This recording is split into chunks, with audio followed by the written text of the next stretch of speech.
See your bright, smiley faces coming in and getting ready to serve the Lord together this morning. Our PEP meeting today is on Christian environment. And this is what, I guess I say this every time, but one of my favorite things to say when we get to this portion of our PEP meetings is remember, perception is reality. Everybody that comes in this morning, within 3 minutes of getting here, is going to have some form of perception about what's happening today, what's going on inside this building, and who we are. Even if they've been here 1,000 times, within 3 minutes this morning, I learned a long time ago, the first 3 minutes of a conversation sets the course of that conversation for the entirety of the rest of that conversation. And so today, what we want to do is make sure that when they come in that door, that their perception and our perception is the same. That we are a people who are seeking the face of God, that we are a people who are chasing the presence of God, that we are a people who are freely moving in the glory of God. That's the perception we want them to have. And so in that, how do we do that this morning? And remember, the way we do that is let your light shine today. Be open about who you are. Be open about the move of the Spirit. Be open about allowing the power of God to set upon you. Remember last week I talked to you about being a bush and just stop worried about being Moses. Yeah. We get so worried about being Moses that we forget that it was the bush and the carrying of the fire on the bush that made the Moses. And so this morning, just be that bush. Be on fire for God. Allow the Spirit of God to move over you and through you. And if we do that, when people walk through that door, they'll be saying, I don't know what they've got here. I don't know what's going on in this place, but I feel it already. We want that to be absolutely be their perception.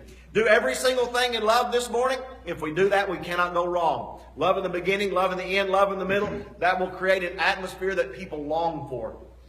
Out there in the world today, and it seems to be more true now than ever before, there is hate everywhere. It doesn't matter from Kroger to Walmart to the gas station.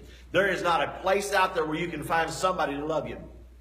And everybody is hungry for that love. Amen. So again, if we're going to create an atmosphere, a Christian environment in this place, we want the perception to be when they come through that door, not only do we love the Father, and we're operating in the glory of the Father, but we love them.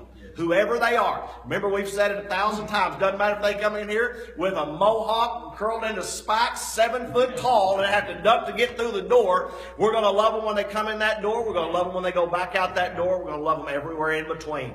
Regardless of who they are, what they look like when they get here, we're going to love them in the beginning, love in the end, love in the middle. Everything else works out just fine.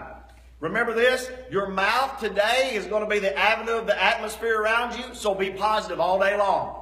Be very careful with what comes out of your mouth.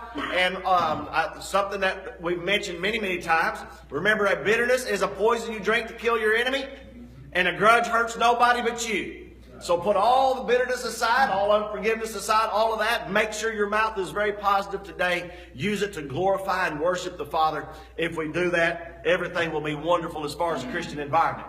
Now let me give you a little, goose you just a little for the morning. That's my favorite part to do. I'm looking at 1 Corinthians chapter 15, verse 8 through 10. Then last of all, he was seen by me also, as by one born out of due season. This is Paul speaking. Talking about seeing Christ. Then last of all, he was seen by me also, as one born out of due time. For I am the least of the apostles. I was not even worthy to be called an apostle, because I persecuted the church. But by the grace of God, I am what I am. And his grace toward me was not in vain, but I labored more abundantly than you all, yet not I, but the grace of God which was with me. And as we're reading this, unfortunately at times we read this as an apologetic. We look at this and we think, wow, Paul's kind of apologizing. He's apologizing that he persecuted the church. And he's a little bit self-defacing here. He's casting himself down. I'm the least of the apostles. I wasn't even worthy to be an apostle. I had all this horrible stuff in my life. And we read this a little bit as an apologetic. But I want to point out something to you in verse 10. I do not believe in verse 10 that Paul was apologizing for anything. But I believe this was an exclamation that if he could have roared it like a lion, he would have roared it with all of his strength. I am what I am, and that by the grace of the living King. And I want to say to my staff this morning, to every one of you, I know we all have a past. We've all been somewhere and done something. For by grace we are saved and all have sinned, right? But I want to tell you something this morning. You are heroes of faith for this generation. You are roaring lions in the realm of the kingdom. You are not behind. You are not in lack.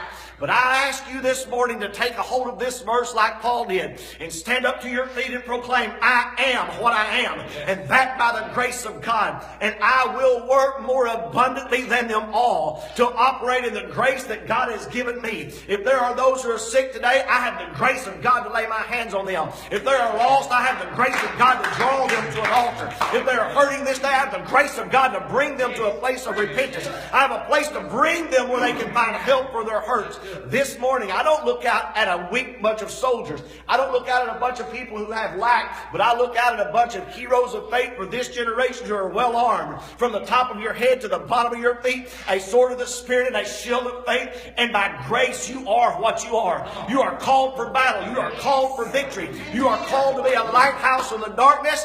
Be what you are this morning. I am what I am, that by the grace of God. This morning,